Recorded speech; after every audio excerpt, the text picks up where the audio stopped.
Welcome back to Krusty Car News, and have we got a juicy one lined up for you this week. Have you heard the first line is Stellantis has announced they're shutting production of two of their most popular models. The second story is breaking news: Americans owe more on their car loans than the car is worth. The third story, sadly enough, Jaguar has now ended production formally of all of their cars. The fourth story is an absolute tragedy where Volkswagen, the largest car manufacturer in Europe, is actually shutting down plants and laying off workers. And the fifth story is, would you believe the used car market is absolutely in a crisis? We're going to get into more detail. Sit down, get comfortable, grab yourself a snack, hold on tight because this one's going to blow you away. Let's get into it now. Life's too short to drive boring cars. First story, we want to talk Stellantis has absolutely announced recently that they had to halt production because of an overgrowing backlog of vehicles. The Jeep Grand Cherokee as well as the Dodge Durango. 2022s, 2023s still on the lot. They're trying to push out the 2025s, but the dealers aren't ready for them yet. Stellantis is also selling their testing grounds. They're also struggling with a lot of sales, and we're looking at the average industry supply of 77 days supply. Still, Dodge and Jeep, some of the worst sellers in the Stellantis brand, are showing Jeep with about 122 days supply and Dodge sitting around 149 days supply. Both are roughly double the 77 days supply industry average based on Cox Automotive Industry data. When we look across the nation, 2022 and 2023 model years, there's still a showing of about 796 vehicles available. How about Jeep? Well, according to my same search, we see about 865 vehicles available across the nation in the United States of all Jeep products. The Wranglers, as well as the Jeep Grand Cherokee and beyond, and the Compass aren't selling that well either. They're clearly overpriced, and that's where the struggles have been in the last couple of years, as Stellantis has struggled with finding their price points for their vehicles. 120 grand for an SRT, even $80,000 for a Rubicon plug-in hybrid. It seemed like way too much money, and we're seeing $100,000 plus for Jeep Grand Cherokees in top trim levels.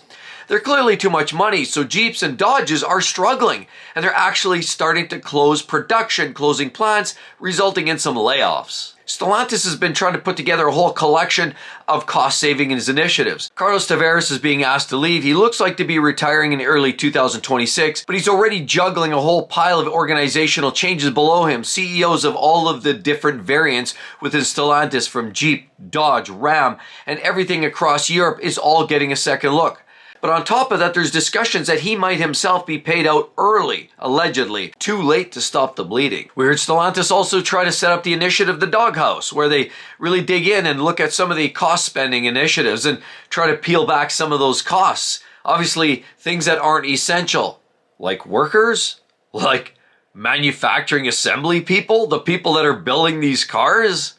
Well, clearly they're looking at all kinds of cost savings initiatives because they're simply not selling their vehicles. From my experience, it looks like Jeep and Dodge and Stellantis quality has been going down the toilet, and a lot of people are struggling with the quality challenges. That's a big part why they're not selling. On top of it, prices have gone through the roof. So could this in fact mark the beginning of the end? The second story, breaking news. Americans now on average owe more to the bank on their vehicle than it's absolutely worth. The high interest rates and a whole plethora of other challenges means that a lot of people are going deep overhawk and finding now that their vehicles are worth less than they actually owe on their loan. Negative equity, well, we refer to it as shortfalls. It's when you take your vehicle and you want to trade it in on your next car. Your value received from the dealership is less than what the car owes with the bank.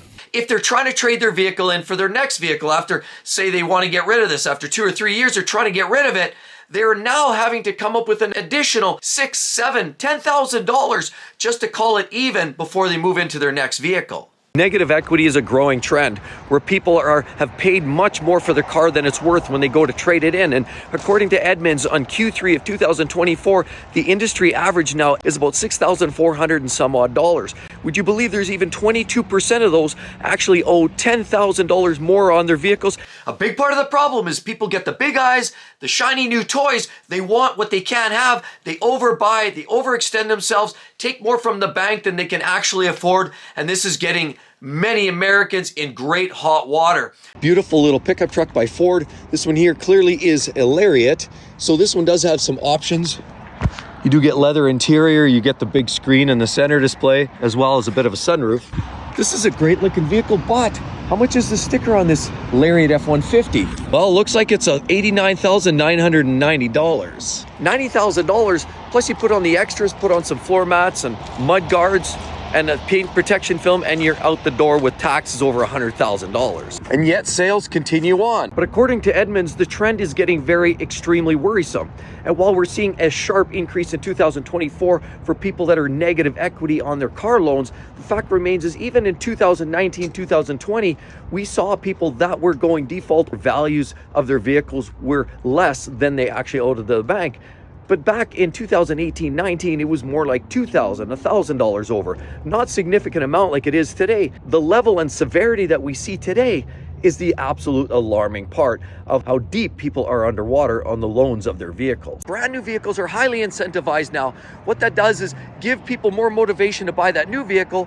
It has better interest rates, highly incentivized, and honestly, you get a new car with 0 miles and less risk. So people are electing to go with the new versions now because they're incentivized, prices are lower, interest rates are great, and now it pushes the value of the used cars down. So some great ways to combat going underwater on your car loan is basically keep the car a lot longer, at least 8 to 10 years, and then you're going to be outside of the window. Hopefully, if you're going to buy a car that you're going to keep that long, ideally you want to buy something that's going to be reliable. Whether they're gorging themselves in debt with credit cards, student loans, as well as car loans and mortgages, the fact remains, something's gonna break. The third story, sadly, Jaguar has ended production of all of their cars this summer. Unfortunately, they've announced that they're going to pure electric vehicles. With poor sales dwindling since 2017, we've seen sales drop drastically, and we've seen market share drop to 0.5% over the entire industry. With one of their most popular models, the F-Type, is one of those models that everybody's going to miss because that's been canceled as of this summer. We're also seeing the XE, which is their smaller sedan, which is direct competition for BMW's 3 Series, and you knew it never had a chance. And unfortunately, the XF, which is an absolute beautiful vehicle, slightly upscale and competed directly with BMW's 5 Series and Audi's RS5s or S5s and S6s. But sadly, it just didn't have the gusto. While they have something in the wings and there's promises to deliver something brand new for the customers in early 2025, the fact remains is all of those tried and true vehicles that many customers and the diehard loyalists loved have gone away. The brand just didn't catch on. The small number of dealer networks, the exclusive parts, the high cost of maintenance and servicing meant vehicles like the Alfa Romeo Giulia and the Maseratis were definitely suffering a similar fate that we're now seeing with Jaguar. It just doesn't have the popularity, it's too exclusive, it's too niche, and they just don't sell the product line. By the end of 2024, there promises to be a GT-style electric vehicle coming out in the market. Many promise to say that it's actually going to be up in a $120,000 range, offers up over a 400-mile driving range, and may even be called something along the lines of the J-Pace. Now, based on a fun new acronym, the Jaguar Electric Architecture, JEA, this will likely underpin the new foundation for this new GT 600 horsepower electric vehicle. And it saddens me because I personally owned a Jaguar F-Type. I loved it. The car delivers on levels that no other competitor can. So it is absolutely a devastating time in Jaguar history, and hopefully the future is much brighter. The fourth story, again, we keep talking Volkswagen because it's one of the biggest losers in the automotive industry today. Inventory rising on brand new Volkswagens are a sure sign that less people are buying them. They're all caught up, inventories filling the lots, and now what happens?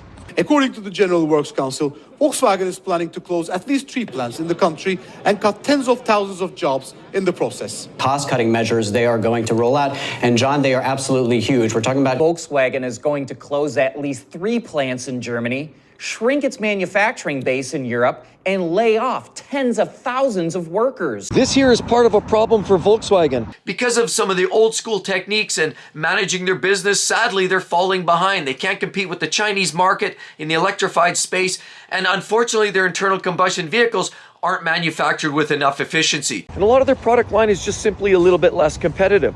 Unfortunately, Volkswagen, the largest European manufacturer, today is struggling and facing some serious challenges as a lot of plants are looking at shutting down, workers are getting laid off, and who's left standing will be likely receiving a 10, 12, 18% pay cut. The ones that will keep their job might see cuts up to 18% in their salary.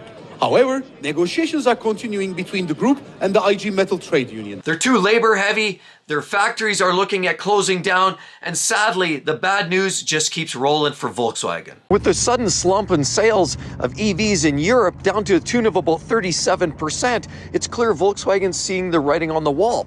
Electric vehicles are not as popular as they were hoping to be, and Volkswagen has gotten way ahead of the game, invested a lot of extra money in development and research to produce electric vehicles, i.e. like the ID.4, for example, and now it's backfiring because sales are drastically dropping.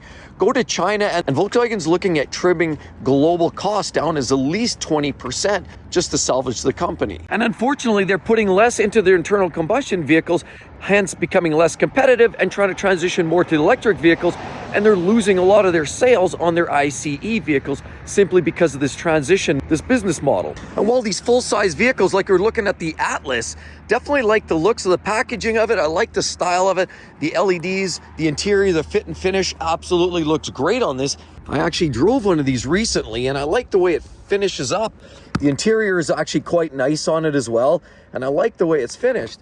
But the problem is, under the hood of these vehicles, they're actually putting a turbocharged 4-cylinder in there instead of what you should have, which is at least a V6 engine. Even the Ford CEO has been driving around in a Chinese manufactured electric vehicle where Ford hosts some of the sales of their product and are finding that they're not being competitive. The Chinese market is too strong. The cost effectiveness of their manufacturing is such in that they're hard to ignore. And a lot of these manufacturers like Volkswagen are struggling getting their vehicles out the door. So after these 2 or more plants and after tens of thousands of layoffs, what could possibly be next for Volkswagen? And the fifth story has to do with the used car market crisis that we're engulfed in right now. And we've seen in the last couple of years some vehicles that were definitely hard to get a hold of. Vehicles, for example, like any Toyota or Honda products, late model vehicles. Definitely on the new car market, a lot of customers had to pay and of course wait, usually 4 to 6 months. And then a lot of times people didn't want to wait, so then they looked at the used car market, and of course that drove prices up. Now what we're seeing is not just new vehicles aren't selling, used vehicles are struggling too. Why? Why would they struggle? Things are changing. Prices are dropping, and we're actually seeing this decline year over year in this last 6 months to a year. Vehicles are not selling like they once did with high interest rates, and of course, even with the lower inventory levels, consumers are broken. They're either going extremely new, enjoying the low interest rates and the high incentives, or they're going extremely old, diving into the world of 10, 15, 20-year-old vehicles, and they're skipping on this late model used vehicle. A lot of it on the used market, you're subjected to much higher interest rates. On the new market, a lot of these manufacturers are blending in the interest rate to the reserves and the Bank of Canada. They're setting their prices. So everything's based on the reserve and the bank rates and all of that. But a lot of these manufacturers are eating that or absorbing that into the cost of their vehicle. And of course, they might offer 0% or 1.99%. We know those are false numbers. That means that's cutting in to their bottom line. They're able to manipulate that on the new car market, but the used car market's a little different game. You're pretty much paying what the bank is going to charge you. I mean, the lending institutions are going to base everything on the bank rates. You're able to get some of those aggressive rates, 1.9, 4.9, even 7.9 might be kind of more typical on the new market. On the used, you're seeing 12, 14%, and subprime are paying 22, 25% interest. The market is in crisis. Tesla absolutely getting demolished. In the last year, they've seen a decline, an average decline down 25.8%. So in 1 year, we've seen Tesla drop by 25.8%. Why would you ever buy a brand new Tesla when you're seeing these types of value decline? Toyota is actually down 3.09%, which doesn't surprise because with a lot of the challenges they've had with with their 3.4 turbo engines and their 2.4s. And they've been charging people not so much MSRP at the OEMs, but the dealer level. I've personally experienced the dealers are gouging, where they're throwing all kinds of paint protection film, all kinds of extras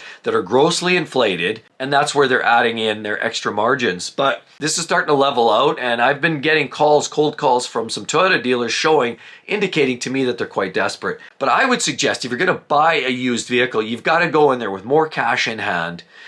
Maybe have less borrowing from the bank and more money in with cash, because right now the finance rates are still quite high. Borrowing rates are still quite high, even though recently we've seen a couple of, I think it was at 50 basis points in Canada here a couple of weeks ago. US debt dropped 50 basis points about 3 weeks ago. So we're seeing some of those drops, and those are all indications of very unstable market conditions. And when we see that instability and we see, I don't want to use the word R, but the recession that we're sort of hovering around, and these recessionary conditions are definitely great opportunities to buy. If you've got money in your wallet, you've got a little extra time to shop around, and you can be patient, you could find yourself some amazing deals, because where a lot of people are skipping out, you could be the next winner of that great used car. And with all of that said, I hope you love this week's Crusty Car News. Definitely check out that one. That's a hot topic, as well as that topic of news. You're going to love those. If you haven't caught up, you definitely want to check those out. Hope to see each and every one of you on the next one. We'll see you all real soon. Bye-bye.